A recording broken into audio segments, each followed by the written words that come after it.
शिक्षा विभाग सरकार की जमकर फजीहत करा रहा है। मंत्री संदीप सिंह, प्रमुख सचिव बेसिक शिक्षा डीजी का नया कारनामा सामने। आपको बता दें कि इनके कारनामे के चलते एक और विवादित फैसला वापस लेना पड़ा है। विभागीय वरिष्ठ अधिकारी फिर से झूठा खंडन कर रहे हैं। 13 और 14 नवंबर को होने वाली बैठक को लेकर विस्तृत एजेंडा और साथ ही विस्तृत ब्यौरे के साथ बीएसए की बैठक के लिए कहा गया था, जिसमें स्पष्ट रूप से स्कूल मर्ज करने की रूपरेखा जो थी वो स्पष्ट थी। लेकिन देखिए, अब उसको लेकर खंडन करने की बात कही जा रही है। जिस तरीके से सरकार ने एक फैसला लिया था कि आस पड़ोस के निकटतम विद्यालयों को मर्ज किया जाएगा, लेकिन अब उसको लेकर खंडन किया जा रहा है। बेसिक शिक्षा विभाग सरकार की जमकर फजीहत करा रहा है और साथ ही साथ मंत्री संदीप सिंह, प्रमुख सचिव बेसिक शिक्षा डीजी का नया कारनामा सामने आया। इनके कारनामे के चलते एक और विवादित फैसला वापस लेना पड़ा है। तो देखिए, बड़ी खबर, बड़ी जानकारी आप तक पहुंचा दें, जहां पर आपको बता दें कि भारत समाचार ने इस खबर को प्रमुखता से दिखाया था। और देखिए, अपने ही झूठ में कहीं ना कहीं शिक्षा विभाग फंसता हुआ नजर आ रहा है। और जब फजीहत हुई कि आखिर इस कदम को कैसे अमल में लाया जाएगा, उसके बाद उसको झूठा करार दिया।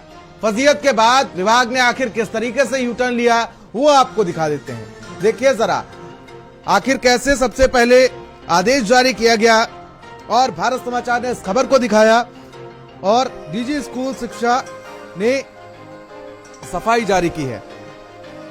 अब ये कहा जा रहा है कि यूपी में कोई भी सरकारी स्कूल बंद नहीं होगा और बेसिक शिक्षा विभाग ने यूटर्न मान लिया है। मंत्री संदीप सिंह ने फिर से अपनी फजीहत कराई है और साथ ही विभाग की भी फजीहत कराई है।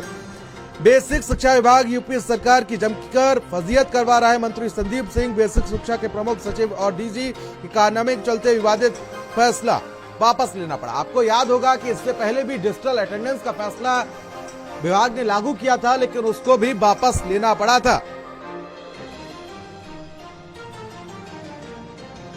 और अब यह आदेश जारी करते हुए कहा गया कि कतिपय समाचार माध्यम से प्रकाशित खबरें जिसमें 27,000 प्राथमिक विद्यालयों को निकटवर्ती विद्यालयों से विलय करते हुए बंद करने की बात की गई, बिल्कुल भ्रामक और निराधार है। इस तरीके की बातें सामने आ रही हैं। साथ ही कहा कि प्रदेश के प्राथमिक शिक्षा विभाग विद्यालयों में मानव संसाधन और आधारभूत सुविधाओं के विकास, शिक्षा की गुणवत्ता के बेहतर करने और साथ ही छात्रों, विशेषकर बालिकाओं के ड्रॉप आउट कर दर को कम करने के लिए सतत प्रयत्नशील है और इस दृष्टि से समय समय पर विभिन्न अध्ययन किए जाते हैं। लेकिन देखिए, लगातार जो आदेश जारी किया गया था उसको भारत समाचार ने भी प्रमुखता से दिखाया था और उसके बाद उस पर कई सवाल खड़े हुए थे कि आखिर इसको अमल में कैसे लाया जाएगा। साथ ही उसके बाद अब देखिए किस तरीके से विभाग ने यूटर्न लिया है।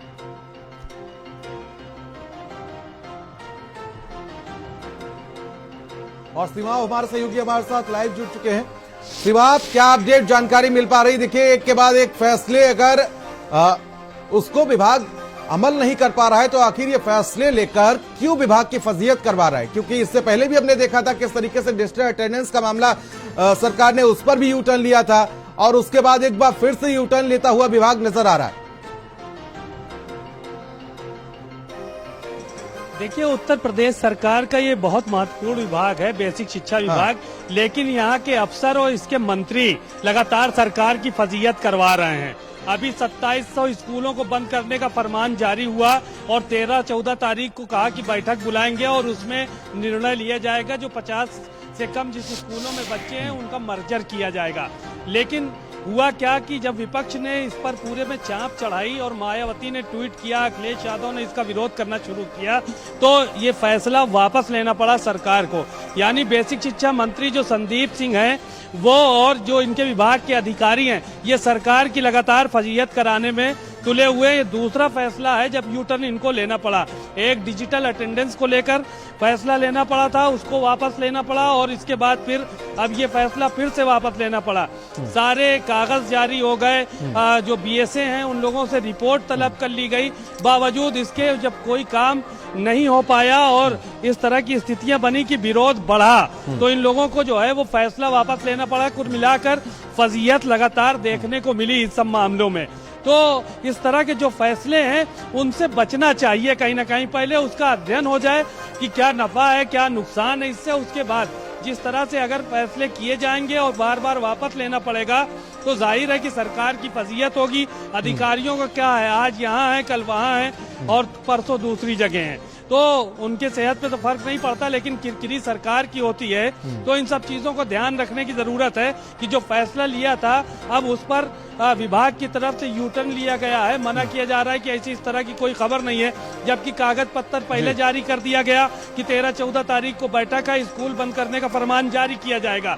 अब जब विपक्ष पूरी तरह से हमलावर हुआ तो उस पर बैक मार गए और कहा कि साहब हम लोगों ने तो ये फैसला लिया ही नहीं था। तो कुल मिलाकर ये सब कहानियां हैं, लेकिन इस तरह के फैसले लेने से पहले अधिकारियों को भी सोचना चाहिए और मंत्री को भी अपने विवेक से काम करना चाहिए ताकि सरकार की फजीयत न हो। और सीमा, जिस तरीके से कल हमने कई विपक्ष के नेताओं को सुना था, उन्होंने साफ तौर पर कहा था कि सरकार वहां पर उन विभागों में व्यवस्था बनाने की बजाय जिस तरीके से स्कूलों को मर्ज कर रही है, क्या ये अमल में लाया जा सकता है? बहुत बहुत शुक्रिया सीमा, आप तमाम जानकारी के लिए और साथ ही हमारे साथ जुड़ने के लिए। और सीधे लिए चलते हैं आपको